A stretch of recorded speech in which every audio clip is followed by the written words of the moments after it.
નમસ્કાર મિત્રો, ફરી એકવાર મળી રહ્યા છે આપણે ફિઝિયોલોજીના સેકન્ડ યુનિટ સાથે. મિત્રો, વાતની શરૂઆત કરીએ તે પહેલા જે પણ વિદ્યાર્થી મિત્રોને આ ચેનલ સબસ્ક્રાઇબ કરવાની બાકી હોય તે ચેનલને સબસ્ક્રાઇબ કરી લેજો. ટેલિગ્રામ ચેનલને જોઈન કરવાનું બાકી હોય તે ટેલિગ્રામ ચેનલને જોઈન કરી લેજો. અને મિત્રો, ઇન્સ્ટન્ટ નોટિફિકેશન માટે ઇન્સ્ટાગ્રામ પેજને ફોલો કરી શકો છો. મિત્રો, જોડાવવું જરૂરી છે, બરોબર? આગળનું પછી જોઈશું, પહેલાં જોડાવવું જરૂરી છે. અને સૌથી પહેલાં તો મિત્રો, આપણે હાલ જે મિત્રો માહોલમાં એક પેનિક સિચ્યુએશન થઈ રહી છે, સ્ટ્રેસવાળી સિચ્યુએશન થઈ રહી છે કે આગળના 30 દિવસની અંદર એક્ઝામ આવી રહી છે, કેમ કરવું કેમ ના કરવું. એ વચ્ચે મિત્રો કાંઈક ને કાંઈક એવા મિત્રો ગુડ ન્યૂઝ આવી રહ્યા છે કે આગળ ગૌણ સેવાની જે ભરતી છે મિત્રો 200-250 ની આજુબાજુની વેકેન્સી જે છે મિત્રો લેબોરેટરી ટેકનિશિયનની, એ મિત્રો જાહેર થવાના આરે છે, બરોબર? કોઈ પણ સમયે મિત્રોની જાહેરાત આવી શકે, એટલે બિંદાસ થઈને તૈયારી કરો. તમે જે કાંઈ રીડિંગ કરી રહ્યા છો મિત્રો, એ તમને કામ લાગવાનું જ છે. ગૌણ સેવાની છે પાછી 2027 ની અંદર પાછી આ જીપીએસએસબી ની 87 વેકેન્સી આવવાની, એટલે ઓન એન એવરેજ એક વર્ષની અંદર મિત્રો તમે મિનિમમ 300 જગ્યાનો લાભ તો લેશો ભાઈ, બરોબર? એમાં ટેન્શન ના લ્યો ભાઈ, બધું જલસા કરો, બધું થઈ જશે. જો તમે સાચા દિલથી મહેનત કરી છે મિત્રો, તો ભગવાન તમારા પરિશ્રમની સામે તમને તમારું ફળ આપશે, બરોબર છે? બસ તમારું ધ્યાન જે છે કર્મ ઉપર હોવું જોઈએ, કારણ કે કર્મ ફલેશું સર્વદા. કર્મ કરેલું હશે તો એનું ફળ મળશે મળશે ને મળશે જ તે. એવું કાંઈ મિત્રો ટેન્શન વગર મિત્રો પ્રિપરેશન કરો. ઓકે સર, આપણે જે આજે સમજવાનું છે એ મસલ્સ એન્ડ નર્વ ફિઝિયોલોજી, બરોબર? તો સાહેબ મસલ્સ જે છે મિત્રો, નર્વ જે છે, આપણે એનેટોમીની અંદર મિત્રો થોડું ને થોડું ભણી ગયા, એની અંદર આપણે સ્ટ્રક્ચર ભણી ગયા. આજે મિત્રો એના કરતાં થોડું અલગ પર્સપેક્ટિવથી ભણશું, બટ આપણે મોટાભાગની વસ્તુથી માહિતગાર હશું, બરોબર? જેમ કે કાર્ડિયાક મસલ હોય તો સાહેબ અમે એનેટોમીની અંદર ભણી ગયા છીએ. Okay, yes sir. ચાલો ભાઈ, શરૂઆત કરીએ મિત્રો. છેલ્લે સુધી ચા પાણી પીને બેઠજો, હવે લડી લેવાનું છે ભાઈ, બરોબર? કોઈ ઉદ્ધાર જ નથી આપણો લડ્યા સિવાય. ઓકે સરજી, ચાલો તો શરૂઆત કરીએ. સૌથી પહેલો પ્રશ્ન જ એવો છે કે મસ્ક્યુલર સિસ્ટમની અંદર સૌથી પહેલો પ્રશ્ન એવો છે મિત્રો, ચાલો ગ્રીન કરી દઈએ ભાઈ, તમારું માન રાખે. Muscle tissue mainly has the ability, સાહેબ સ્નાયુ જે છે મિત્રો, બરોબર, સ્નાયુના કોષો જે છે, પેશીઓ જે છે, એની કઈ એબિલિટી હોય? તો કે સાહેબ એ તો અમને ખબર છે કે સ્નાયુ આપણા જે છે, હું એમ કહું મારો હાથ આમ કરીને મારે આવી રીતે વાળવો છે, બરોબર, તો એ સંકોચનનું કાર્ય જે છે એ કઈ હાડકા એકબીજા સાથે ભેગા નથી થઈ જવાના, સંકોચાવાના નથી ભાઈ, એ મસલ્સના લીધે થાય છે ભાઈ. એટલે સંકોચન અને વિકોચન એટલે કે કોન્ટ્રેક્ટ એન્ડ રિલેક્સનું કામ જે છે મિત્રો ખાસ મસલ્સની અંદર રહેલા ટિશ્યુનું હોય છે મિત્રો, બરોબર? એ આ વસ્તુ કરે છે મિત્રો, બરોબર? તો સાહેબ સંકોચન અને વિકોચન આ બંને જે છે મિત્રો એના કારણે જે છે મુવમેન્ટ બને છે, ફોર્સ બને છે, બરોબર? અને હીટ પણ પ્રોડ્યુસ થાય છે મિત્રો. એક પ્રકારે આપણા મસલ્સ એક્સપ્રેશન, હું જે એમ કહું કે ભાઈ એક વાળો લઈ લો અને આવી રીતે કોન્સ્ટન્ટ આમ કરતો ગરમ થઈ જવાનો છે, હીટ પ્રોડ્યુસ થાય. તો આપણા બોડીની અંદર જે મસલ છે એની અંદર પણ મિત્રો આ વસ્તુ થવાની છે. તમે કોન્સ્ટન્ટ મિત્રો 2 કિલોમીટર દોડી જાઓ પછી કહી દો કે તમારું ટેમ્પરેચર નોર્મલ છે, ના જોઈએ ને ભાઈ. કેમ? તો કે સાહેબ અમારા મસલ્સના એક્સટ્રેક્શન જે છે, કોન્ટ્રેક્શન રિલેક્સેશનના લીધે હીટ પ્રોડ્યુસ થાય છે, અમારા બોડીનું ટેમ્પરેચર વધી ગયું છે. એ ભાઈ ચા પાણી પીને બેઠજો ભાઈ, નકર આ બધું સમજાશે નહીં સાહેબ. મસલ જે છે, મારા બોડીના મસલ્સ જે છે એ મારા બોડી વેઇટનું કુલ 40 થી 50% જેટલું વજન બનાવે છે, બરોબર? મોટા ભાગનો વજન પણ મિત્રો આનો જ હોય છે. બીજો પ્રશ્ન છે સાહેબ, how many types of the muscles are present in human body?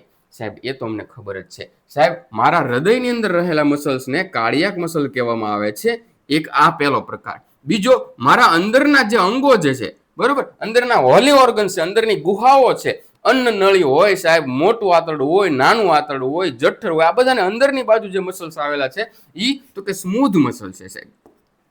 અને મારી સ્કેલેટલ સિસ્ટમ, હું એમ કહું કે મારા આ બધા હાડકાની સાથે હોય, બરોબર, એની સાથે જે જોઈન્ટ હોય, સ્કેલેટલ સિસ્ટમ સાથે જોઈન્ટ હોય, એ જે છે મારા સ્કેલેટલ મસલ. તો ટોટલ 3 પ્રકારના મસલ જે છે સાહેબ આપણા બોડીમાં આવેલા છે, કાર્ડિયાક, સ્મૂધ અને skeletal. Skeletal. Okay, yes sir. ઘણા બધા વિદ્યાર્થી મિત્રોને કેવું સાહેબ અમારે એક્ઝામ આવશે ને માથે આવશે ને પછી અમને કરવાની મજા આવશે. કરો લ્યો ભાઈ, માથે આવી ગઈ, બરોબર? એવું નહીં રાખવાનું ભાઈ, એડવાન્સ પ્રિપેર રહેવાનું. એમ ઘણીવાર માથે આવે ત્યારે દોડવાની મજા આવે, પ્રિપરેશન કરવાની મજા આવે, એ વાત સાચી છે, બટ પછી ટાઈમ જ ન હોય તો શું કામનું એ વસ્તુ? એટલે એડવાન્સમાં કરો. ગૌણ સેવા, જો હું તમને કહું, ઘણા બધા એવા સ્ટુડન્ટ છે એમને આઈડિયા આવી ગયો કે ભાઈ ગૌણ સેવાના ન્યૂઝ છે, બરોબર, કાંઈ નહીં, મેક્સિમમ 1 વર્ષની અંદર તો આવી જ જશે ને. એટલો લોંગ ટર્મ જે છે ટાર્ગેટ રાખીને બેઠા ને એને પ્રિપરેશન તો કે સાહેબ અત્યારથી શરૂ કરી. અત્યારથી એટલે સાહેબ જૂનથી સ્ટાર્ટ કરી દીધી. એમને ખબર હતી કે સાહેબ 25 દિવસ પહેલા હું પ્રિપરેશન, અત્યારે હું 25 દિવસથી કરું છું, તો મારથી કદાચ આ ભેગું નથી થાય તો હું લાંબા ગાળાની પ્રિપરેશન કરું. બરોબર. આ 108 જગ્યા માટે સાહેબ મારી પાસે 20 દિવસ રહ્યા છે. 20 દિવસમાં હું ટેકનિકલ કરેલું તો નોન ટેકનિકલ બાકી રહી જશે. તો એને આવી લાંબા ગાળાની 200+ વેકેન્સીનો ટાર્ગેટ રાખીને ચાલે છે. એ મિત્રો સ્માર્ટ બુદ્ધિ કહેવાય. બરોબર, કે અત્યારથી કરશે અને ગૌણ સેવાની જ્યારે તારીખ જાહેર થશે ને ત્યાં તો એના સિલેબસ રિવિઝન પણ થઈ ગયું છે. એટલે મિત્રો આવું થોડુંક કરતા રહેજો. બરોબર સાહેબ, 3 પ્રકારના મસલ્સ હોય છે. બરોબર, કયા કયા હોય છે એ પણ આપણે આમાં જોઈ લીધા. સ્કેલેટલ મસલ જે છે મિત્રો એની વાત કરીએ તો સાહેબ સ્કેલેટલ મસલ જે છે વોલ્યુન્ટરી અને સ્ટ્રેટેડ મસલ છે. હવે સાહેબ આ ન સમજણ લ્યો ભાઈ, હું એમ કહું કે તમારા 3 પ્રકારના મસલ છે. એમાં ઘણા એવા હોય છે જે તમારી ઈચ્છાથી ચાલતા હોય. ઘણા એમ કે ભાઈ તારે ને મારે કાંઈ લાગે વળગે નહીં, ગુજરાતીમાં કહો તો. બરોબર, જેમ કે હું એમ કહું કે સાહેબ મારી એક આંગળી એક હાથ જે છે ઊંચો કરવો છે તો આ ઊંચો કરી લીધો, તો મારી ઈચ્છાથી આ મસલ્સનું હલનચલન થયું છે ને, તો એને વોલ્યુન્ટરી મસલ્સ કહેવાય. જેમ કે સ્કેલેટલ મસલ. કાર્ડિયાક મસલ્સ ને એકવાર કહીને દેખાડો, હાલ ભાઈ 5 મિનિટ ઊભો રહી જાય, નહીં ભાઈ, એ વસ્તુની મારી સિસ્ટમ ખોરવાઈ જશે ભાઈ. બરોબર, એટલે ભાઈ જે તમારા કંટ્રોલમાં હોય એ બધા વોલ્યુન્ટરી ને સ્ટ્રેટેડ એટલે કે પટ્ટાવાળા. જો આ પટ્ટાવાળા છે, જો આમાં તમે ઝૂમ કરશો તો આમાં છે ને આમાં નથી. બરોબર, યસ સર. તો આ જે છે મિત્રો કયા, તો કે સ્કેલેટલ મસલ છે મિત્રો. બીજો પ્રશ્ન, સ્મૂધ મસલ ક્યાં મળે છે સાહેબ? સાહેબ હું એમ કહું સ્મૂધ મસલ્સમાં આ ભાઈને લાવો ભાઈ. બરોબર, એમ એક્સટર્નલ. ચાલો હું તમારી સામે હું અહીંથી આવી રીતે આમ અંદર હાથ કાઢીશ. બરોબર, અને એક મોટું આંતરડું પકડીને ખેંચી લઈશ. આ મોટું આંતરડું જે છે એને હું આવી રીતે લાંબી નળી કરીને અંદર જોઈશ ને, તો અંદરની બાજુ દેખાવાની વાત નથી, આ જસ્ટ એક્ઝામ્પલ છે. અંદરની તમારા હોલો ઓર્ગન્સ જે છે મિત્રો, અંદરની બાજુ આંતરિક અંગોની અંદરની બાજુ જે મસલ્સ આવેલા છે બીજો બધા કુણા મસલ્સ હોય છે સાહેબ, કારણ કે બધા અંગો જ કુણા છે, તો એને સ્મૂધ મસલ્સ કહેવાય. એ સમજાય છે? જુઓ ભાઈ, આ જોઈ ગયા, આ જોઈ ગયા. હવે કાર્ડિયાક મસલ તો કે સાહેબ એ મારા હૃદયમાં આવેલા હોય છે. Okay, yes sir. એ સમજાય છે કે નથી સમજાતું? વોલ ઓફ હોલો ઓર્ગન્સ એટલે કે અંદરના જે હોલો ઓર્ગન જે છે, ગુહાવાળા જે અંગો જે છે એની દિવાલમાં સાહેબ જે આવેલા છે એ સ્મૂધ મસલ છે. વાલીડાઓ સમજાય છે? ચા પાણીની જો ટેવ હોય તો ભાઈ પીન બેઠજો હોય. ચા બહુ સારી વસ્તુ છે, હું તો એમ કહું છું. યસ, કાર્ડિયાક મસલ જે છે સાહેબ એ ક્યાં મળે છે? તો કે હાર્ટની અંદર મળે. મિત્રો ભાઈ આ બધું તમારે વાંચી લેવાનું ભાઈ. મને હું થોડો ઘણો કોન્સેપ્ટ ક્લિયર કરાવી દઉં, થોડું ઘણું તમે વાંચી લ્યો એટલે મજા. તમે તમારા 100% આપો, હું મારા 100% આપું. લ્યો ભાઈ, 100% ની વાત કરીને આવી ગયું 100% રિઝલ્ટ આપતી વસ્તુ, લેબોરેટરી ટેકનિશિયનનો કોર્સ. બરોબર, કોનો? તો કે વિશાલ ખોડીફાળ એપ્લિકેશનની અંદર જે આવેલો છે. પ્રિપેર ટુડે એટલે કે આજે તૈયારી કરો અને મિત્રો આવતીકાલની સફળતા મેળવો. આ એક સ્લોગન જે છે ને ભાઈ, બરોબર, બહુ સાચું છે. બરોબર, કારણ કે આમાં 2 રીતના કોર્સ ડિઝાઇન કરે. હાલો ભાઈ, અત્યારે 30 દિવસની એક્ઝામ છે ને, અત્યારે 30 દિવસની વેલિડિટી વાળો કોર્સ લેવો છે, જેમાં બધું આવી જાય સાહેબ, ટેકનિકલ નોન ટેકનિકલ બધું આવી જાય. તો સાહેબ એ રીતના અવેલેબલ છે મિનિમલ ફીસ સાથે. અને સાહેબ મારે જે છે આગળના દિવસોમાં ગૌણ સેવા, બરોબર, પછી ફરીથી જે પંચાયત આવવાની છે એ સાહેબ, મ્યુનિસિપાલિટી કોર્પોરેશન, બરોબર, કે પછી સાહેબ બીજી ડિસ્ટ્રિક્ટ હોસ્પિટલ, ગમે એની અંદર લેબટેકની એક્ઝામ આગળના 6 થી 12 મહિનામાં આવવાની છે. તો સાહેબ એના માટે પણ 6 ને 12 મહિનાના કોર્સ જે છે એ અવેલેબલ છે. બુદ્ધિશાળી માણસ જે છે એ એડવાન્સ પ્રિપરેશન કરશે. બરાબર છે? Yes sir. તો મિત્રો એના માટે વિશાલ ખોડીફાળ એપ્લિકેશન જે છે મિત્રો પ્લે સ્ટોરમાંથી ડાઉનલોડ કરવાની રહેશે. કોઈ પણ ક્વેરી હોય તો તમે આ નંબર પર કોલ કરી શકો છો. Okay, yes sir. સાહેબ હવે આપણે આગળના એમસીક્યુ ઉપર જઈએ. તો છઠ્ઠો પ્રશ્ન એવો છે, જો ભાઈ હું સ્પીડમાં ચાલું છું, બરોબર, અને એ તો ચલાશે ભાઈ. હવે કઈ મારી આગળ તો દિવસ નથી, તમારી આગળ હોય કે તમારે 30 દિવસની જગ્યાએ સાહેબ તમારો જાજો એવો સમય હોય તો તમે ચાલજો આરામથી, હું તો નહીં ચાલુ ભાઈ. તો સાહેબ હું એમ કહું, મારું આ જે બાવડું છે, બરોબર, આમાંથી આ બાયસેપ્સ ને ટ્રાયસેપ્સ મસલ્સ આવે, ખબર છે ને આપણને? અહીંયાથી એક દોરો કાઢી લો મસલ્સનો, અને એ દોરાને થોડો કટકો કરી નાખો, પછી ઝૂમ કરું એટલે સાહેબ એ આવો દેખાશે. આવો દેખાય છે? Yes sir. તો હવે આ મસલ્સ છે, આપણે જે બારો કાઢીને ઝૂમ કર્યું છે ને એ, બરોબર, શું છે?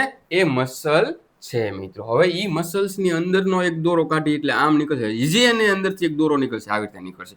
તો આ જે સૌથી પહેલા જે બહારનું લેયર જે છે ને સાહેબ, બરોબર, એને એપિમાઇઝિયમ કહેવામાં આવે છે. મારું મસલ ઝૂમ કર્યું એટલે સૌથી બહારનું લેયર જે છે સાહેબ એને એપિમાઇઝિયમ કહેવામાં આવે છે. એનાથી પછી અંદરનો જે બીજો દોરો નીકળ્યો એની બહારનું જે મિત્રો લેયર છે એને પેરીમાઇઝિયમ કહેવામાં આવે છે. સમજાય છે? એટલે સમજાય છે મારા વાલા વિદ્યાર્થી મિત્રો, મારા ભાઈઓ તથા બહેનો, ભૂલકાઓ? અમુક તો હજી તાજા એમએલટી પૂરું કરીને આવ્યા હોય તો ભૂલકા જ કહેવાય ને ભાઈ. Okay, yes sir. અને અમુક ધુરંધરો છો ભાઈ, પ્રિપરેશન કરે છે ને એનું પ્રેક્ટિકલ વર્કની ગ્રીપ તમે જો યાર, કોઈ પણ લેબોરેટરી અંદર કોઈ પણ ક્વેશ્ચન તમારે પૂછી લેવાનું, પ્રેક્ટિકલ વર્ક કોઈ અડધી રાતે જે કરો ગમે એવું કોમ્પ્લિકેશન કે ગમે એવું કોમ્પ્લિકેટેડ બ્લડ કલેક્શન હોય તો એ ના મૂંઝાવે. એ ધુરંધરો છે આપણા લેબટેકના, એના ભરોસે આપણે ચાલી છે. બરોબર, આ અનુભવી માણસોને સેલ્યુટ છે યાર, આપણી કેડરને અત્યાર સુધીને સાચવી રાખી. બાકી લેબટેકને ખરેખર કોઈ ધ્યાન ન દે તો સાઈડ થઈ જાય છે. બરોબર, ઓકે, યસ સર. તો આ પહેલો દોરો સાહેબ, આ બીજો દોરો, છેલ્લે હજી એક ત્રીજો દોરો નીકળશે. બરોબર, અને એની ફરતે જે છે સાહેબ એ એન્ડોમાઇઝિયમ છે. શું છે? એન્ડોમાઇઝિયમ છે. 3 લેયર સાહેબ, બહારનું એપિમાઇઝિયમ, પેરીમાઇઝિયમ અને એન્ડોમાઇઝિયમ. એ સમજાય છે? Yes sir. સાહેબ પહેલો દોરો સાહેબ આપણે એને મસલ્સ કીધું. બીજો દોરો જે છે સાહેબ એને ફેસિકલ, બંડલ ઓફ મસલ ફાઈબર, એટલે કે સાહેબ હાવ છેલ્લે જે છેલ્લામાં છેલ્લો તાંતણું નીકળે એ મસલ ફાઈબર. એ મસલ ફાઈબરનું આખું જૂથ બંડલ એટલે કે ફેસિકલ, અને આ ફેસિકલનું આખું જૂથ એટલે સાહેબ મસલ્સ. આ આ આ વસ્તુ સાહેબ તમારે યાદ રાખવાનું છે, કોન્સેપ્ટ ક્લિયર હોવો જોઈએ. ઓકે ને? Yes sir, yes sir, yes sir. તો સૌથી પહેલો પ્રશ્ન એવો છે કે સૌથી બહારનું જે છે સ્કેલેટલ મસલ જે છે, સૌથી બહારનું લેયર જે છે સાહેબ એને શું કહેવામાં આવે છે? Tissue covering layer. તો કે સાહેબ એને એપિમાઇઝિયમ કહેવામાં આવે છે. બરાબર, આ એક પ્રશ્ન આપણો છે, બાકીના આપણું એટલું હારે યાદ રાખે. આ સિરીઝનો ફાયદો એ છે મિત્રો, હું તમને ખાલી એમસીક્યુ સમજાવવું એવું નથી. આ એક જ પ્રશ્ન પૂછવાનો, બટ આપણે એની સિવાયની બીજી 6 વસ્તુ સમજીને નીકળ્યા છે. Okay, yes sir. ઓકે, તો હજી એક એવું છે મિત્રો કે મસલ ફાઈબર જે છે, બરાબર, મસલ ફાઈબર એટલે કે સાહેબ બરાબર, આ જે છે એમાં સૌથી બહારનું લેયર જે છે સાહેબ એ શું છે? એન્ડોમાઇઝિયમ છે. એ એન્ડોમાઇઝિયમની અંદર જે મિત્રો જે સેલ મેમ્બ્રેન આવેલી હોય છે, બરાબર, મસલ ફાઈબર જે છે સાહેબ એની ફરતે જે ટિશ્યુ લેયર આવેલું છે એન્ડોમાઇઝિયમ, અને એની અંદર જે સેલ મેમ્બ્રેન આવેલી છે એને સાર્કોલેમા કહેવામાં આવે છે. મસલ ફાઈબરની સેલ મેમ્બ્રેનને સાર્કોલેમા કહે છે, જ્યારે સાયટોપ્લાઝમ હોય એને સાર્કોપ્લાઝમ કહેવામાં આવે છે. બરાબર, શું? તો કે સાહેબ એક જે છે એ ભાઈ રાઇટિંગ બહુ ખરાબ થાય છે ભાઈ. બરાબર, એક જે છે સાહેબ એને શું કહેવાય? સૌથી બહારનું જે આપણે સેલ મેમ્બ્રેન ફરતે આવેલું છે સાહેબ એને સાર્કોલેમા કહેવામાં આવે છે. અને બીજું જે છે સાહેબ એને શું, અંદરનું જે સાયટોપ્લાઝમ ફરતે આવેલું છે એને સાર્કોપ્લાઝમા કહેવામાં આવે છે. શું કહેવામાં આવે છે? તો કે સાર્કોપ્લાઝમા. સાયટોપ્લાઝમને સાર્કોપ્લાઝમા કહેવામાં આવે છે. ઓકે સાહેબ, સમજાઈ ગયો, એમાં કન્ફ્યુઝન થવું આપણે. ઓકે, હવે સાહેબ હવે આપણે ડિટેલમાં જવાનું છે ભાઈ. જો ભાઈ આ બધા લેક્ચર લીધા છો અને એટલા ડિટેલમાં સમજ્યા છે ને મિત્રો ફિઝિયોની અંદર આપણા સિલેબસ મુજબ. જો તમે લેક્ચર પોસિબલ હોય તો જોજો, નથી પોસિબલ તો મિત્રો થિયરી વાંચી લેજો. એમાંથી થિયરીનું મટીરિયલ્સ પણ મિત્રો એમાં અવેલેબલ છે. બરોબર, તમે કોર્સની સાથે જ મિત્રો તમને ત્યાં મળી જશે. ઓકે સરજી, હું એમ કહું સાહેબ કે મારા બોડીમાંથી બાયસેપ્સમાંથી એક મસલ્સ કાઢ્યો, એ મસલ્સને સાહેબ હું ફરતો ફરતો ચીરવાનો છે. એટલે સૌથી પહેલા મસલ્સની પહેલું લેયર કાઢી નાખીશ, એટલે અંદર શું ફેસિકલ નીકળશે. એ ફેસિકલની અંદરથી હજી કાઢીશ એટલે મસલ ફાઈબર નીકળે. હવે સાહેબ એ મસલ ફાઈબરને વચ્ચે લાવો ને એને ઝૂમ કરો. આ શું છે સાહેબ? આ તમારો મસલ ફાઈબર છે. એ મસલ ફાઈબર જે છે સાહેબ આવા માયોફિબ્રિલ, કેટલા બધા મોટી સંખ્યામાં માયોફિબ્રિલનો બનેલો હોય છે.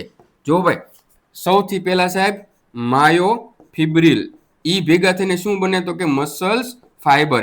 ઈ ભેગા થઈને શું બને? તો કે ફેસિકલ્સ. ઈ ભેગા થઈને શું બને સાહેબ? મસલ. ઓકે, આ માયોફિબ્રિલ છે. અને આપણે એમ કીધું ને કે આ ફરતે જે સેલ મેમ્બ્રેન, ઈ આ શું છે? આ સાર્કોમા છે. જો ભાઈ આ ફરતે સૌથી બહાર જે છે મિત્રો ઈ આપણું લેયર છે એન્ડોમાઇઝિયમ. ઓકે, સમજાણું છે કે નહીં સર? Yes sir. તો અહીંયા શું કીધું છે? આ એક જે યુનિટ છે મિત્રો મસલ્સ ફાઈબરનો જે એક યુનિટ આપણે જે ઝૂમ કર્યો છે, બરોબર, અહીંયાથી લઈને અહીંયા સુધીનો, બરોબર, એને સાર્કોમર કહેવાય. એટલે કે સાહેબ અહીંયા એવું કીધું છે basic structural and functional unit of skeletal system. એ કયો છે? તો કે સાહેબ આ એક વસ્તુ જે છે ને યુનિટ છે, ખરેખર એ જ સાચું કામ કરતો હોય છે સંકોચન વિકોચનનું. કોણ? તો કે સાહેબ સાર્કોમરની વાત છે. આ શું છે? તો કે સાહેબ જો જે માયોફિબ્રિલ છે ને એનો એક પોર્શન એટલે શું સાહેબ? તો કે સાર્કોમર. સમજાય છે? આ સાર્કોમર જે છે સાહેબ, આવા ઘણા બધા સાર્કોમર ભેગા થઈને એક માયોફિબ્રિલ બને. આવા ઘણા બધા માયોફિબ્રિલ થઈને ભેગા થઈને એક મસલ ફાઈબર બને. આવા ઘણા બધા મસલ ફાઈબર ભેગા થઈને શું બનાવે છે? એક ફેસિકલ બનાવે છે. ત્યારબાદ જે છે મસલ બને છે. મિત્રો આ લાઈન યાદ રાખી લેજો ભાઈ, પ્લીઝ મિત્રો, પ્લીઝ યાર. આવા ટેમ્પરેચરની અંદર, આવી ગરમીની અંદર હું તમને શીખવાડું છું તો મારો તમારી ઉપર ઉપકાર એ રહેવો જોઈએ કે તમને એ ઉપકારનો બદલો તમારા યાદ રાખીને દેવાનો છે. બરોબર, અને કમેન્ટ તો કરતા નથી ભાઈ, કમેન્ટ કરતા નથી. ચાલો હવે એક પ્રશ્ન એવો પૂછી લો તો કે જેટલા જોવે છે ને ફરજિયાત હો ભાઈ, તમને આ સમ છે તમે કમેન્ટ્સનો જવાબ ન આપો તો તમે કઈ મેડિકલ સોરી તમે એમએલટી ડીએમએલટી પીજીડીએમએલટી ક્યાં કર્યું છે ને ગુજરાતની બેસ્ટ એમએલટી કોલેજ જે છે બરાબર, બેસ્ટ એમએલટી કોલેજ તમારા મત મુજબ કઈ છે? જો તમને લાગતું આ કોઈ વાદ વિવાદનું સ્થાન નથી, આ તો બસ જસ્ટ એમ જ પૂછ્યું છે કારણ કે આપણે એક પરિવાર છીએ એમએલટી વાળા. Okay, yes sir. સાહેબ આ અમને સમજાઈ ગયું બરાબર, અહીંયા આપણે વધારે ડિટેલમાં નહીં જઈએ. તો હવે જે છે સાહેબ આગળનો પ્રશ્ન એવો છે કે according to sliding filament theory during contraction, જ્યારે સંકોચન થાય સાહેબ બરાબર ત્યારે શું થાય તો કે એક્ટિન સ્લાઇડ ઓવર માયસિન. હવે જુઓ ભાઈ અહીંયા મિત્રો આ સાર્કોમર જે છે એ સિવાયના સાહેબ અહીંયા બે ફિલામેન્ટ્સ હોય છે. એક જે છે એ થીન એટલે કે પાતળો ફિલામેન્ટ જે છે અંદરની બાજુ જુઓ તમે ગ્રીન કલરનો દેખાશે, અને બીજો જે છે સાહેબ જાડો ફિલામેન્ટ છે એ શું છે તો કે માયોસિન. એક્ટિન પાતળો, માયોસિન જાડો. જો ભાઈ આ જે છે શું છે તો કે સાહેબ આ જાડો જે છે એ માયોસિન છે ને એની ઉપર જે છે સાહેબ આ જે છે એ શું છે તો કે એ એક્ટિન છે. જ્યારે સંકોચન વિકોચન થાય હું એમ કહું સાંભળજો ભાઈ, એ ભાઈ સાંભળજો, આ જે છે એ છે માયોસિન ને એની અંદર જે છે આ પાતળો જે છે એ એક્ટિન છે. જ્યારે સંકોચન વિકોચન થાય ત્યારે આ બંને એકબીજા સાથે ભેગા થાય જાય એટલે કે એક્ટિન જે છે સાહેબ માયોસિન તરફ ખંચે છે, એટલે કે એક્ટિન સ્લાઇડ્સ ઓવર માયોસિન. આ બધું ભેગું થશે સાહેબ, આ એક્ટિન જે છે એ માયોસિન તરફ ખસવાનો છે. એટલે મિત્રો એ જે છે ખસવાની પ્રોસેસ આખી એને સ્લાઇડિંગ ફિલામેન્ટ થિયરી કહેવામાં આવે છે. સ્લાઇડિંગ ફિલામેન્ટ થિયરી મુજબ સંકોચન દરમિયાન એક્ટિન ફિલામેન્ટ માયોસિન પર સ્લાઇડ થાય છે, જેના કારણે સાર્કોમર એટલે કે આ વચ્ચે રહેલો સાર્કોમર જે છે ટૂંકો થાય છે મોટો થાય છે, ટૂંકો થાય છે મોટો થાય છે, અને મસલ જે છે એ શોર્ટ થાય છે. એ સમજાય છે સાહેબ? ખરેખર મસલ્સ વાળો જે ટોપિક જે છે ને ભણવાની મજા આવે. જો તમે સમજો ને તો બધા હોલ ફિઝિયોમાં એનેટોમીમાં તમને બધે જ વધારે આમાં મજા આવે. બરોબર છે? Yes sir. તો સાહેબ બે પ્રશ્ન અહીંયા છે. એક થિક ફિલામેન્ટ કોણ છે તો કે સાહેબ જાડો જે છે માયોસિન છે બરોબર, અને પાતળો કોણ છે તો કે થિન ફિલામેન્ટ કોણ છે તો કે એક્ટિન છે. તો સાહેબ આ આપણો જાડો ફિલામેન્ટ કોણ તો કે માયોસિન મસલ છે બરોબર. એની અંદર શું આવેલું છે? પૂંછડી આવેલી સાહેબ, માથું આવેલું. હવે સાહેબ થિન ફિલામેન્ટ પાતળો ફિલામેન્ટ જે છે સાહેબ આપણો એક્ટિન છે. એક્ટિન ની અંદર સાહેબ ત્રણ વસ્તુ આવેલી છે, એક્ટિન, ટ્રોપોનિન અને ટ્રોપોમાઇસિન. સાહેબ એની વિશે આપણે અત્યારે ડિટેલમાં નહીં જઈએ. એ સમજાય છે? Yes sir. એક્ટિન, ટ્રોપોમાઇસિન ને ટ્રોપોનિન આ ત્રણ જે છે મિત્રો પાતળા ફિલામેન્ટના ભાગ છે. એ સમજાય છે? Yes sir. ઓકે સરજી, ઓકે સરજી. મિત્રો યાર તૂટી જાજો ભાઈ, દિવસ રાત એક કરી નાખજો. જો ભાઈ 3 કલાકની ઊંઘ લેશું કોઈ મરી જવાનું નથી યાર. જીવનમાં દરેક વખતે આવી એક્ઝામ્સ નથી આવતી. આ વખતે એક્ઝામ લેપટેકની એક્ઝામનો મારો ચાલ્યો. છેલ્લે 2017માં આવી, પછી 2022માં આવી, 5 વર્ષના ગાળે આવે છે. પણ તમે લકી છો કે દર એક વર્ષે લેપટેકની એક્ઝામ આગળના 10 વર્ષ સુધી આવશે. તો આજે કરેલી વસ્તુ તમને કાલે કામે લાગશે ને લાગશે યાર. બરોબર? એટલે માથું નહીં મારવાનું ભાઈ, તમારા ભવિષ્ય સાથે છેડા નહીં કરવાના યાર. એટલે આજે જાગ્યા ત્યાંથી સવાર આજે તમે હું એમ કહું કે સાહેબ મને આજથી સમજાઈ ગયું છે બધું, હવે મારે લડી લેવું છે જીવનમાં. આજથી જ રીડિંગ કરવા બેઠી છે. આગળના 3 મહિના 100% આપીને તમે રીડિંગ કરો 3 મહિનામાં તમારો સિલેબસ પૂરો. એટલે એ સિલેબસ પૂરો થઈ જાય એટલે આગળના 2 વર્ષ માટે તમારે એની એ જ બધી વસ્તુ પૂછવાની છે સિલેબસમાં. બરાબર? કદાચ નોન ટેકનિકલના સબ્જેક્ટ મેથ્સ, રિઝનિંગ એ બધામાં થોડો ઘણો ચેન્જીસ આવી શકે, બટ આમાં નહીં આવે ભાઈ. આ તો એકનો એક જ રહેવાનો છે. જે સાર્કોમર જ્યાં છે ને ત્યાં જ રહેવાનો છે. બરાબર? જે મસલ્સમાં છે એ ન્યુરોન્સમાં નથી જતું રહેવાનું. એટલે મિત્રો સમજી વિચારીને લાંબુ વિચારીને તમે ડિસિઝન લ્યો ને તૈયારીમાં લાગી જાઓ ભાઈ. Okay, yes sir. હવે આપણે કેવું છે મિત્રો, આ ઉપર જોયું હતું બરોબર ને કે ઉપર એક ફિગર દેખાડ દો. સાર્કોપ્લાઝમિક રેટિક્યુલમ ક્યાં આવશે એમ. જો આ શું છે તો કે સાર્કોમર છે, આ બાજુ તો કે માયોસિન ને આ બાજુ એક્ટિન. ત્યારબાદ જે છે મિત્રો આ બધાની ઉપર જે છે મિત્રો અહીંયા સાર્કોપ્લાઝમિક રેટિક્યુલમ નાની નાની ભૂંગળીઓ જેવી રચના હોય ભાઈ. બરોબર? એ શું છે તો કે સાર્કોપ્લાઝમિક રેટિક્યુલમ છે મિત્રો. બરોબર? તો કે ઈ શું કરે સાહેબ? ઈ સાર્કોપ્લાઝમિક રેટિક્યુલમમાં ભૂંગળીઓ જે છે ઈ કેલ્શિયમ આયન જે છે સાહેબ એને સ્ટોર કરે છે. બરોબર? અને આ કેલ્શિયમ આયન સ્ટોર કરે છે. બરોબર? અને જ્યારે સંકોચન વખતે ઈ કેલ્શિયમ આયન જે છે એ રિલીઝ થાય છે અને પાછું રિલેક્સેશન એટલે કે વિકોચન વખતે ઈ પાછું સાર્કોપ્લાઝમિક રેટિક્યુલમની અંદર જતો રહે.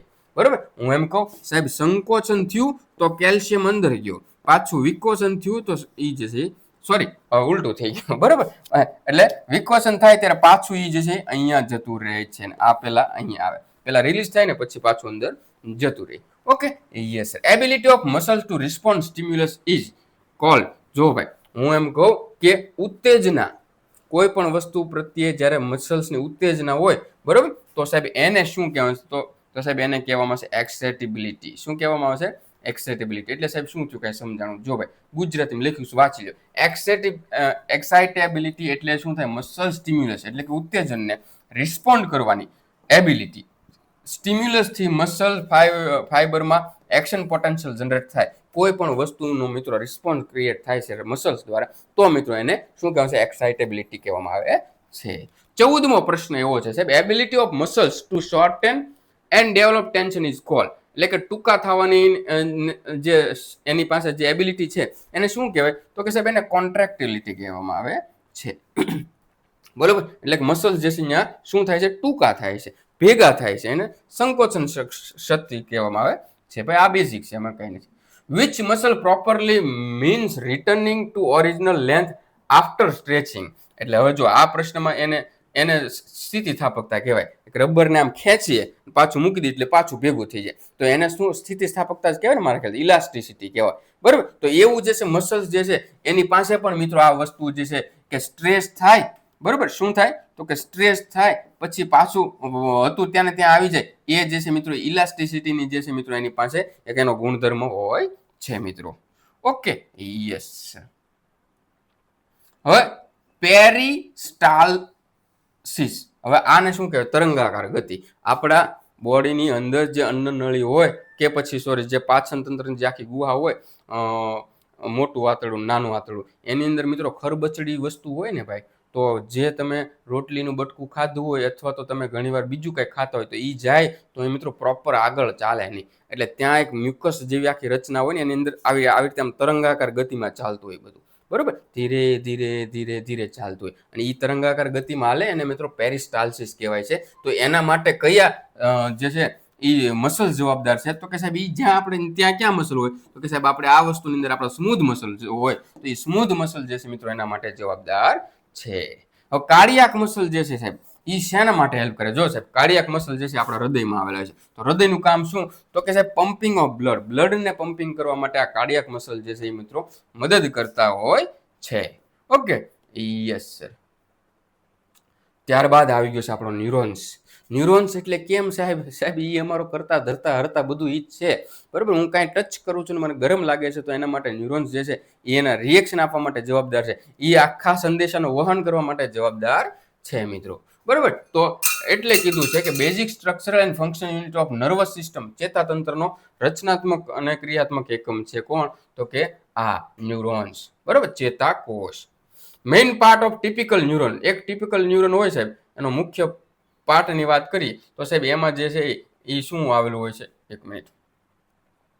તો કે સેલ, બોડી, ડેન્ડ્રાઇટ અને એક્ઝોન બરાબર. તો કે સાહેબ ડેન્ડ્રાઇટ એટલે સાહેબ જો આપણે આ જે બહારના જે છે ને લાગ્યા છે ને એ બરાબર, આ એક્ઝોન છે એટલી બોડીમાં બરાબર. અને અહીંયા જે છે મિત્રો આગળ શું આવે છે? ટેલ આવેલી હોય છે, એક્ઝોન ટર્મિનલ કહેવાય એને. સેલ બોડી, આખું સેલ બોડી એટલે કે માથું, બોડી ને પૂંછડી, એમાં જે બહારના જે પીછડા નીકળે ને ડેન્ડ્રાઇટ. આ રીતના આખો આપણો ન્યુરોન્સ વેચાયેલો હોય છે મિત્રો બરાબર. અને મિત્રો ત્યારબાદ જે છે એ છેલ્લો પ્રશ્ન અને એ છે મિત્રો શું? તો કે રિફ્લેક્સ આર્ક. હું એમ કહું છું સાહેબ, હું અહીંયા એક વસ્તુ અડું છું ગરમ અને એ ગરમ છે ને હદબારી ગરમ છે. જેવું અડું છું, જો મારા અંદર સેન્સેશન ન હોય, રિફ્લેક્શન આર્ક ન હોય તો એ ગરમ લાગ્યું તોય મારી આંગળી ત્યાં જ રહે. ફોદે ફોદે આંગળીને નીકળી જાય તો મને કઈ ફેર જ ન પડે, કારણ કે મને મહેસૂસ જ નથી થતું. અને જો મહેસૂસ થાય છે તો હું હાથ પાછો ખેંચી લઈશ. તો સેકન્ડના ભાગની અંદર તમને ગરમ લાગવું, ટચ કરવું, ટચ કર્યા પછી ગરમ લાગવું, એ સંદેશો બ્રેન સુધી પહોંચો, બ્રેન જે છે એનો રિસ્પોન્ડ આપે અને હાથને એમ કે ભાઈ તું ખેંચાઈ જાય પાછો. આટલી આખી પ્રોસેસ જે છે ને મિત્રો એ રિફ્લેક્શન આર્ટ કહેવાય. શું કહેવાય? રિફ્લેક્શન આર્ટ બરાબર. એનો પાથવે શું હોય? તો કે સાહેબ સૌથી પહેલા કોઈ પણ ગરમ વસ્તુ હોય બરાબર, આ ગરમ વસ્તુ છે, આ ગરમ વસ્તુ તમે જેવું અડો ત્યારે મિત્રો એ જે હીટ જે છે, ગરમ જે છે એ સ્ટિમ્યુલસ થયું એટલે કે ઉત્તેજન થયું. અને ત્યારે આપણી આંગળી પર સાહેબ અહીંયા રિસેપ્ટર હોય. એવા શું હોય? એ રિસેપ્ટર જે છે એ ત્યાંથી મિત્રો ઓળખવાનું કામ શરૂ કરે છે અને એ જે છે મિત્રો ત્યારથી આ માહિતી આગળ મોકલે છે કે ભાઈ ગરમ વસ્તુ ટચ થઈ છે અથવા તો કોઈ વસ્તુ ટચ થઈ જે આપણને નુકસાન એ સેન્સરી ન્યુરોન દ્વારા જે છે સીધું મિત્રો આપણા અહીંયા સ્પાઇનલ કોર્ડ વર્ટિબ્રા જે છે મિત્રો બરોબર એની અંદર અથવા તો બ્રેનની અંદર પહોંચે છે બરોબર અને એ જે છે મિત્રો એને ઇન્ટર ન્યુરોન કહેવામાં આવે છે ત્યાંથી માહિતીનું વિશ્લેષણ થાય છે અને એક રિસ્પોન્સ ક્રિએટ થાય છે અને એ મિત્રો જે છે આગળ ચાલે છે મોટર ન્યુરોન થકી બરાબર મોટર ન્યુરોન થકી દાખલા તરીકે આ મારા બાયસેપ્સ ને કે આ હાથ ઊંચો કરવા માટે આંગળી નહીં બાયસેપ્સ ને કહેશે કે આખો હાથ ઊંચો અહીંથી અહીંયા સુધી પહોંચાડે છે બરાબર તો સાહેબ અહીંયા મારા બાયસેપ્સ સુધી પહોંચાડ્યું ઇફેક્ટર મસલ છે બરાબર કે હાલ ભાઈ હવે તું હાથ ઊંચો કરી લે એટલે આપણો હાથ ઊંચો થઈ જાય છે ટૂંકમાં એનો રૂટ આપણને પૂછ્યો છે સૌથી પહેલા ઉત્તેજના થાય એ ઉત્તેજના જે છે એની માહિતી કોણ એકઠી કરે રિસેપ્ટર એકઠી કરે એ રિસેપ્ટર જે છે એ સેન્સરી ન્યુરોન્સ મારફતે એ ક્યાં પહોંચાડે છે સેન્ટ્રલ નર્વસ સિસ્ટમમાં પહોંચાડે સેન્ટ્રલ નર્વસ સિસ્ટમ એટલે કે સાહેબ અહીંયા જે છે મિત્રો એ માહિતી પર કામ થાય છે અને એ માહિતીને આગળ જે છે મોટર ન્યુરોન મારફતે ફરીથી રિટર્ન મોકલી આપશે અને ઇફેક્ટર મસલ સુધી પહોંચે અને ઇફેક્ટર મસલ જે પછી હાથ ઊંચો કરી લે છે મિત્રો સમજે છે બહુ મસ્ત ટોપિક છે યાર મિત્રો મહેનત કરું છું આ પરસેવો પાડું છું યાર બે શબ્દો મારા વિશે કહી દો પગમાં જોર આવે બરાબર યસ સર ચાલો મિત્રો વધારે કાંઈ આપણે કાંઈ આમાં વધારે ડિસ્કસ નથી કરવું મિત્રો બરાબર આગળના દિવસોમાં લેબટેકની એક્ઝામ હજી બહુ બધી મોટી વેકેન્સી આવવાની છે એટલે મિત્રો એક હરખ સાથે ઉત્સાહ સાથે પ્રિપરેશન કરવાની અને પોઝિટિવ કોન્ફિડન્સ સાથે વિથ પ્લાનિંગ પ્રોપર પ્લાનિંગ મિત્રો આપણે પ્રિપરેશન કરવાની છે બરાબર છે ચાલો મિત્રો તો વધારે કાંઈ ના કહેતા આજ માટે આટલું જ જય હિન્દ જય ભારત